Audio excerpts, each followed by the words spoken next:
CM कुर्सी नहीं छोड़ेंगे नायब सिंह सैनी। और हरियाणा में बीजेपी के अंदर मचे सियासी हलचल के बाद में सीधे तौर पर नायब सिंह सैनी ने कह दिया है कि जिसको जाना है वे जाएं, लेकिन हम सीएम कुर्सी तो नहीं छोड़ेंगे। और पूरा बवाल हरियाणा में भारतीय जनता पार्टी के अंदर सीएम कुर्सी को लेकर ही देखा जा रहा है।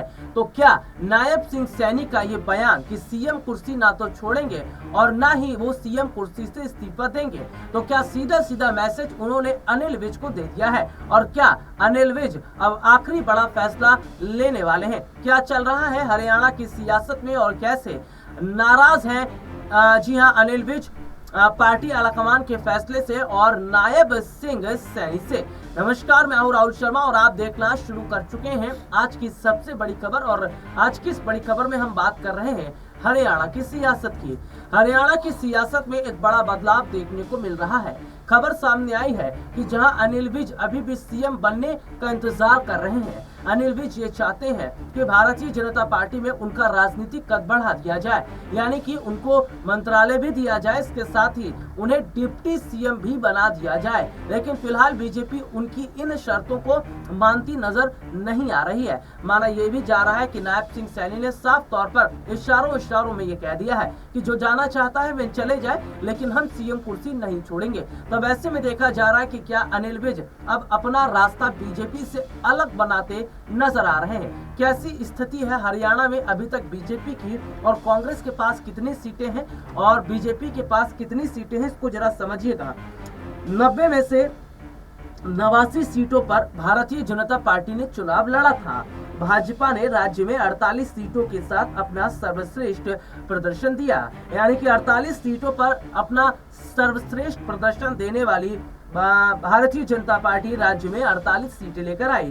कांग्रेस ने 37 सीटें हासिल की, यानी कि कांग्रेस के खाते में 37 सीटें आई हैं। अब ऐसे में देखा जा रहा है कि जो भारतीय जनता पार्टी का जो 48 का आंकड़ा है, ये 48 का आंकड़ा अब कम होने वाला है, क्योंकि अनिल विज अगर अपने विधायक लेकर निकलेंगे तो जाहिर तौर पर इसका असर तो सीटों पर पड़ेगा ही। और विधायक अगर कांग्रेस की तरफ बढ़ते हैं तो जो 37 सीटें हैं, इन सीटों में इजाफा होता नजर आएगा। विधायक अगर बढ़ जाएंगे तो ऐसे में ये देखा जा रहा है कि कांग्रेस को भी हरियाणा में सरकार बनाने के लिए ज्यादा जद्दोजहद नहीं करनी पड़ेगी, क्योंकि अनिल विज के पास में 15 से ज्यादा विधायकों की बात कही जा रही है।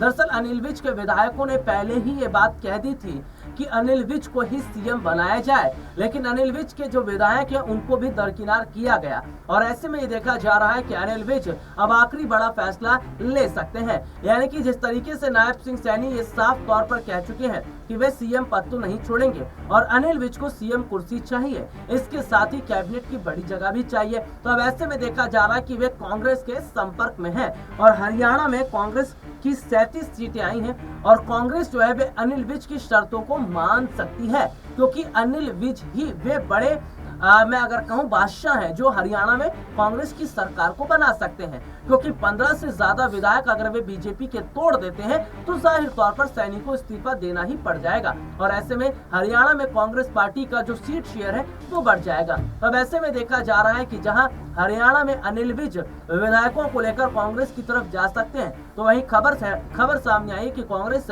जो है वो कई शर्तों पर हामी भरती भी नजर आ रही है, यानी कि अनिल विज अगर सीएम बनना चाहते हैं तो वे बन सकते हैं। इसके साथ ही जो कैबिनेट की जगह है, कैबिनेट में जो मंत्रालय हैं, वे भी अनिल विज को बड़े दिए जा सकते हैं। तो अब ऐसे में देखा जा रहा है कि हरियाणा में बीजेपी ने जीत का जश्न तो खूब मना लिया, लेकिन क्या ये 4 दिन की चांदनी और फिर अंधेरी रात जैसा नहीं हो जाएगा?